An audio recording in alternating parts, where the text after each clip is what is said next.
YCP జెండాలను కాలికిందేసి తొక్కిన YCP కార్యకర్తలు.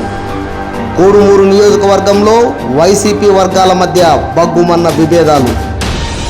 గూడూరు మండలం ఆరుకానాపురం గ్రామంలో వైసీపీ అభ్యర్థి ఆదిమూలపు సతీష్ ప్రచారంకు వెళ్లిన సందర్భంగా ఒక్కసారిగా వర్గ విభేదాలు బగ్గుమని ఏకంగా వైసీపీ జెండాలని కింద వేసి తొక్కారు.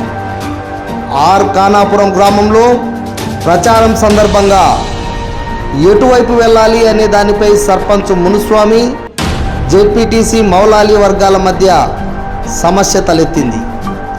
మౌలాలి వర్గం వైపు వెళుదామని నిర్ణయించడంతో ఒక్కసారిగా సర్పంచ్ మునుస్వామి వర్గం దానితో విభేదించి వైసీపీ ఇన్ఛార్జ్ కోట్ల హర్షవర్ధన్ రెడ్డి, వైసీపీ అసెంబ్లీ అభ్యర్థి డాక్టర్ ఆదిమూలపు సతీష్ ఎదుటనే బాహాబాహికి దిగి ఏకంగా వైసీపీ జెండాలను రోడ్డుపైకి విసిరికొట్టి కాళ్లతో తొక్కి తమ వ్యతిరేకతను చాటుకున్నారు.